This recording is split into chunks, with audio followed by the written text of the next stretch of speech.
How in the world are you supposed to book calls on LinkedIn when the average cold DM looks like this and your prospect's inbox looks like this? Does LinkedIn outreach even work anymore? Well, I'm here to tell you that it categorically does, and I'm going to show you how. You see, the problem isn't that LinkedIn outreach is broken, it's that most people's approaches to LinkedIn outreach are awful.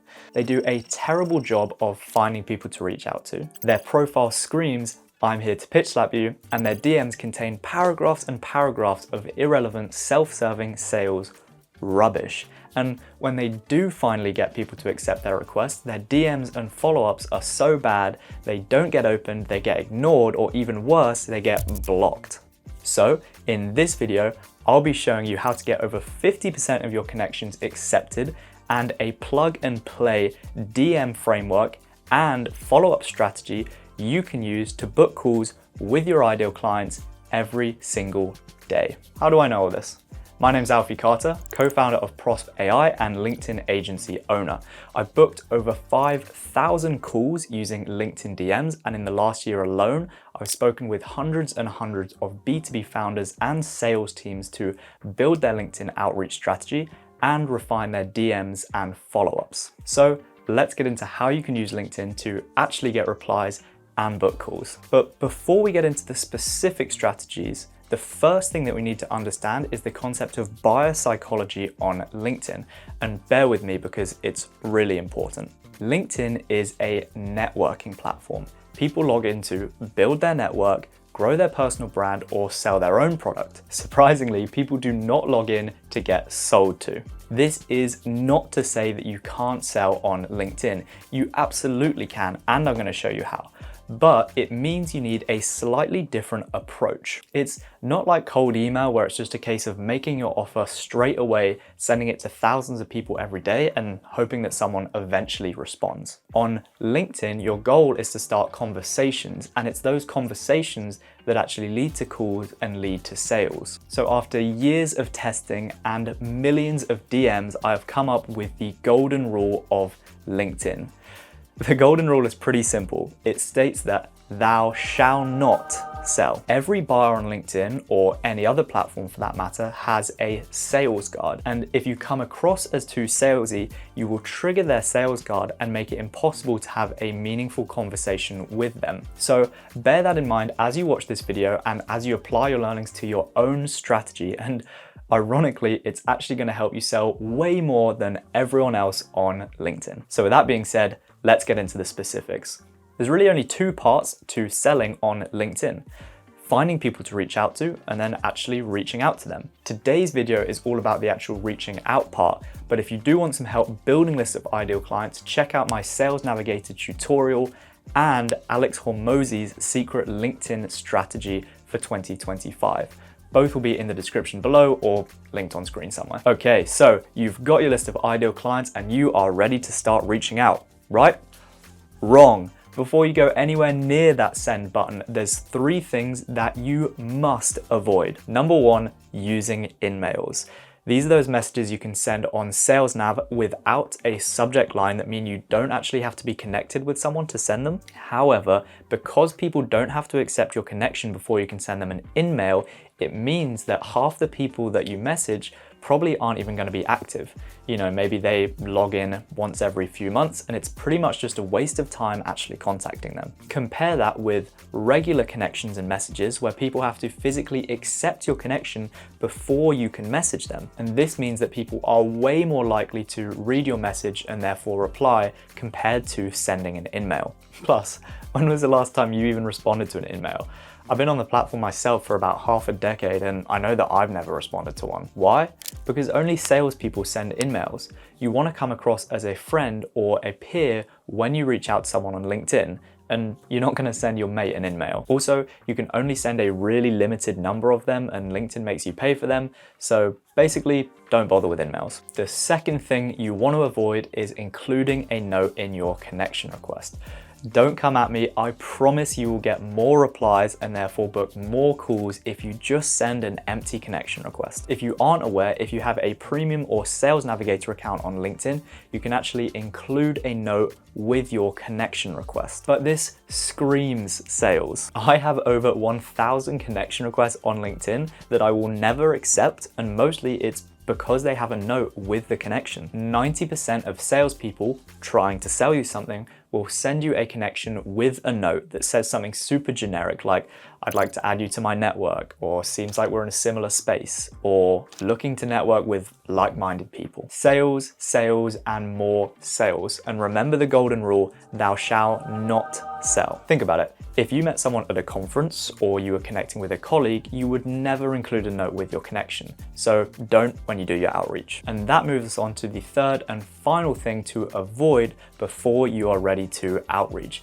And that is having a salesy profile. 99% of the decision over whether someone will accept you into their LinkedIn network or reject your request forever is determined by the way they perceive your profile. If they think you're about to sell them something, they're going to reject your request before you even have a chance to message them. So I'm going to explain the salesy profile red flags to avoid, how to make your profile irresistible, and a few great profiles that you can model yours after. By far the most important aspects of your profile are your picture, your name, and your headline. And that's because these are the only three things that people will see in the preview of your connection request. Within a split second, they will scan these three things and then make a decision over whether or not to accept your request. Obviously, not a lot you can do about your first name. Thanks a lot, Dad. But your headline and your picture are crucial to get right. So here's what you need to get your connection accepted every single time. Starting with the profile picture.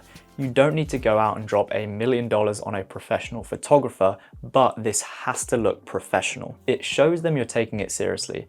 And as much as we like to pretend this isn't the case, the reality is that people are going to judge you based on your profile picture. So if it looks like it was taken on a flip phone from 2006, you're kind of shooting yourself in the foot. Make sure you have a nice clean background, if that's a professional setting or a nice, bold, eye-catching brand color. And most important of all, make sure you are smiling. Humans are wired to react more positively to smiles. Seeing one will instantly make them like and trust you more. It also shows you are happy and confident, i.e. the sort of person they should have in their network. So big smile, nice clean background, and make it look professional. Now for the headline. The worst thing you can do is include the word sales at the start of your headline. If you're a salesperson, do not include sales at such and such at the start of your headline. Any words like sales, business development, SDR, account executive are immediately going to raise your prospect's sales guard. Think about it. You're asking someone to connect with you whilst also telling them that you're a salesperson. And what do salespeople do? They sell people stuff. And remember, people are not logging onto LinkedIn to get sold to, ever. So avoiding all of that stuff, here's what you should do in your headline, and you have a few great options. Instead of talking about your job title, focus on how you help people. More and more salespeople are adopting the I help target audience achieve desired outcome framework, but it's still a pretty solid option. Try to avoid using the word help or helping because it's starting to sound a little bit salesy the more and more people use it. For example, instead of I help founders book more calls with LinkedIn outreach, which is fine but a little bit played out, try flooding the calendars of SaaS founders with 25 stupendously qualified calls every single week. Really drilling down into that tangible outcome that you help your target audience achieve and adding just that little bit of flavor and personality is really going to help you stand out from the hundreds of other connection requests your prospects are getting every single week. Depending on your niche, you could even add in some personal interests, passions, or just something a bit more lighthearted. For example, who are you more likely to accept? Option 1. Alfie Carter, helping agency owners automate repetitive tasks using AI. Or option 2, ensuring agency owners get their full 8 hours of beauty sleep whilst their service delivery runs on autopilot. In a loving relationship with Mate.com. Couple of final tips for your headline. If you're a founder or CEO, definitely include founder or CEO at your company name at the start of your headline. We've actually tested this with over 10,000 connection requests at Prosp, and we found that founders and CEOs typically get a 15% connection acceptance boost. To take it even a step further, you can actually match up your job title with your target audiences. For example, if you're a founder and the CEO, but you're reaching out to a list of CEOs, change the start of your headline to CEO at your company name. People like familiarity, and they're going to think, oh great, another CEO that wants to connect and network with me, and not someone that is going to pitch slap me 5 seconds after I accept their request. Let's quickly run through a really great profile and how you can emulate it. This is Misha Collins, a personal branding strategist on LinkedIn. As you can see, a nice big smile. Not once, but twice. The headline starts with a pain point that her audience are likely to experience. There's loads of information online about LinkedIn growth, and that can make it a little overwhelming. So Misha says, LinkedIn growth made simple. Then she outlines exactly what she does and who she helps. I build personal brands for founders that want to be recognizable. Scrolling down her profile, the About section is really descriptive and also showcases Misha's personality. She talks about her background that motivated her to be doing what she's doing, as well as further explaining who she helps and how she helps them. Finally, the page is littered with calls to action. There's one in the banner, a custom link under the headline, a button to book an appointment, and 3 links in the featured section. It's also worth noting that people that are active on LinkedIn typically see a 20 to 30% increase in connection acceptance rate. Posting, reposting, or even just liking and commenting shows you're an active member of the LinkedIn community and gives people a preview of the benefit they'll get by connecting with you. Okay, to recap, to maximize your chance of success with outreach before you ever even send a message, no in-mails, no notes with your connection requests, and make sure to have a non-salesy, warm, relevant, and active LinkedIn profile. And with all of that out of the way, now comes the fun part, sliding into those DMs. But remember, thou shalt not sell. And this is where 99% of outreach goes horribly wrong. LinkedIn is a social platform, just like Instagram, WhatsApp, or Facebook. It is not like a cold email where you can go on for paragraphs and paragraphs. So you want to write your LinkedIn DMs as if you were texting a friend on any other social media platform. On LinkedIn, you also only have about 50 words before they have to start scrolling to read the rest of your message. So keep it short.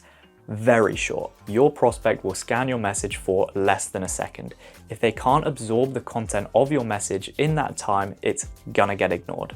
And in the same way that you wouldn't walk up to someone at a networking event and try to sell them a website before you even buy them a drink, you don't want to do that on LinkedIn either. Your goal is purely to start a conversation, not to make a sale. You can use my 2-part DM framework to write LinkedIn DMs that actually get replies. It's a personalized observation and then a soft question. The personalized observation would be something like, I saw you guys are doing this. Looks like you guys are doing a lot of XYZ right now. Sounds like XYZ is a priority for you right now. Or notice a recent post you made on XYZ. And then you have the soft question. And that's something like, have you ever considered doing XYZ? Or have you ever seen XYZ be a problem? Or how are you guys currently handling a specific pain point? Or have you got any plans to implement XYZ? It's actually super simple. Remember, we're just trying to start a conversation. So here's a template and I'll run you through a couple of examples after. Hey, first name, personalized observation, soft question. And what I mean by soft is that it's something that's really easy to respond to. I'm not asking them to jump on a call with me. I'm not asking them to submit a form or tell me their life story. I'm just asking if they're experiencing something or if they've already implemented something that is easy to respond to. So here's what this template sounds like in action. Let's say you sell a sales software. It could be, hey, I saw you guys have been growing the team a ton recently. Just curious, how are you tracking individual rep performance? Or if you do outsourced appointment setting, you could say, hey, love that post you just made on scaling outbound, super aligned. Where do you guys typically hire setters from? Or if you do lead generation, it could be, hey, looks like you mostly target video production agencies. Have you ever tried DMing video agency groups on LinkedIn? That framework is so effective because it's so easy for them to respond. We are not shoving a calendar link down their throat. We definitely aren't asking them to complete our 37-page form. All we're doing is showing them we've done our homework, making it about them, and then asking a relevant question that is easy for them to respond to. The message is designed not to book a call, but to get a response. And once they respond, it is then a million times easier to actually have a conversation with them. And throughout that conversation, then you can ask them qualifying questions like, is getting that fixed a priority for you right now? Or how happy are you with your current solution? The goal is to establish not only if they're a good fit, but also if you can even help them. There's no point jumping on random calls if your solution doesn't even align with their problems. With this strategy, you're going to be booking way more calls because people are actually responding to your messages and they aren't just in sales defense mode. So you're not wasting your time, you're not wasting their time, and you're actually going to close way more of the calls that you do get on because you already know they're a good fit before you get on the call with them. Honestly, this is one of the best ways to book calls on LinkedIn right now, but it does take some time. You have to send the connection request, wait for them to accept, look at their profile to figure out what sort of personalized observation you want to make, then write it, and actually send it. A bit of a process, and to be honest, we're all busy here, but fear not. There's a new tool called Prosp AI, and it lets you send these super personalized messages whilst also being completely automated. And what makes it different from the hundreds, thousands of other LinkedIn automation softwares is the fact that these messages are genuinely personalized. I'll show you a few examples. So inside my Prosp dashboard, I'll choose the campaign I want to look at and head over to the builder. Inside, you'll see a fully automated sequence that will like their most recent post and send them a connection request without a note, as we discussed earlier. And this is where the magic happens. The message you can see is broken down into the two parts that we spoke about earlier. We have this AI-powered personalized observation, and then my short, low friction question. Now, Prosp's AI will go and look at their profile and generate this personalized observation for me.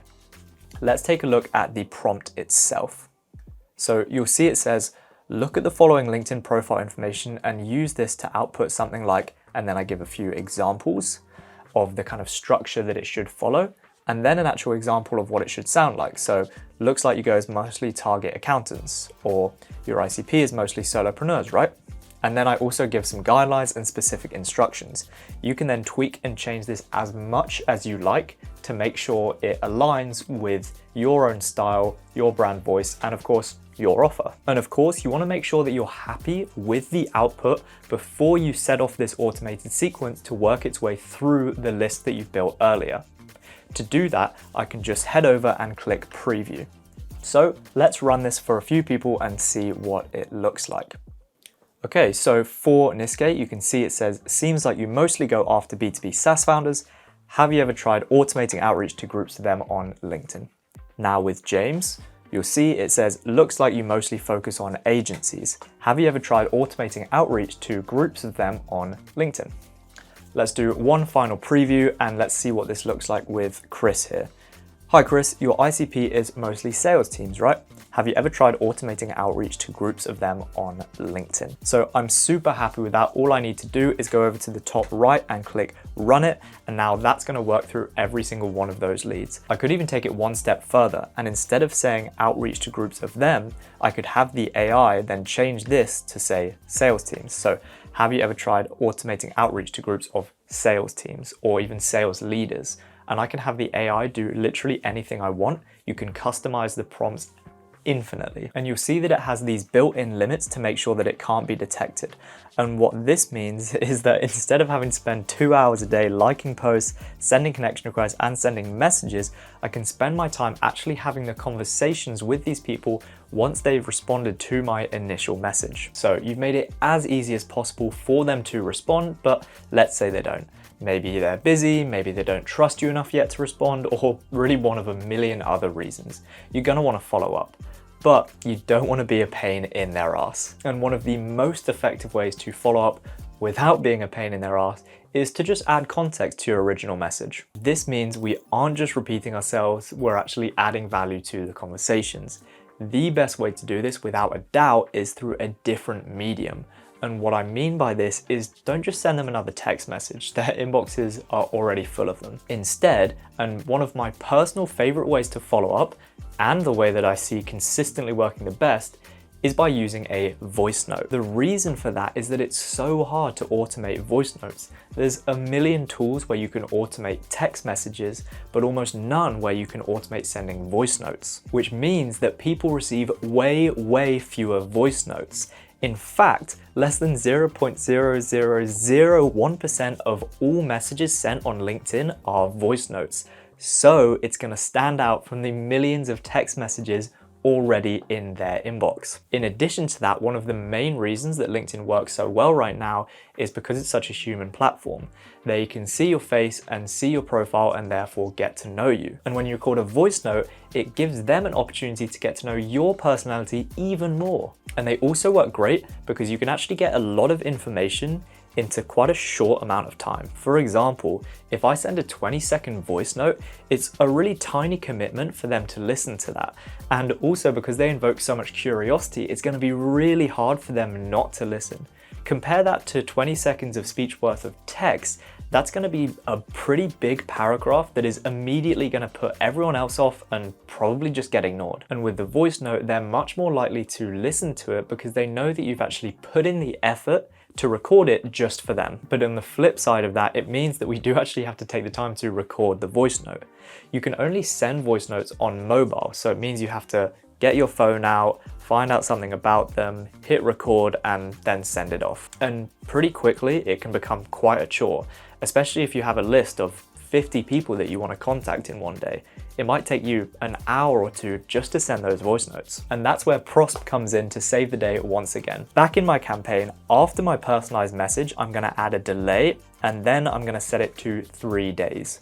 This gives them time to actually respond, but still make sure that we're kind of top of mind. Then I can add my voice note. Like I said earlier, there aren't really many softwares doing this, and that's why they're so powerful. I have a few options here.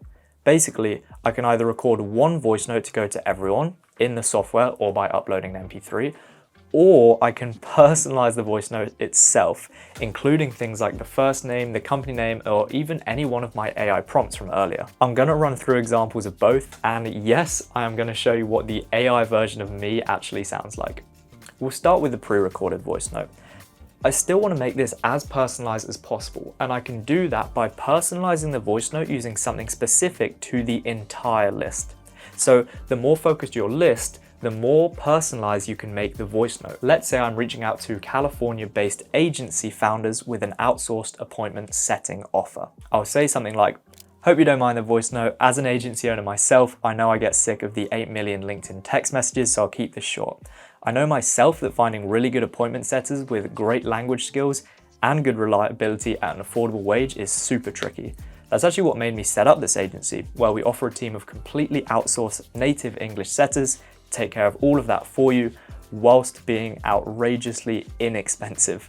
We've worked with 5 or 6 lead gen agencies also on the West Coast and end up recording a quick video of some of the guys actually setting appointments. If this is something you've struggled with, I'd love to send it over. Either way, great to be connected from across the pond and keep up the good work." So in that voice note, I've added a bunch of relevant context around the specific pain point that I solve, as well as making it really personalized.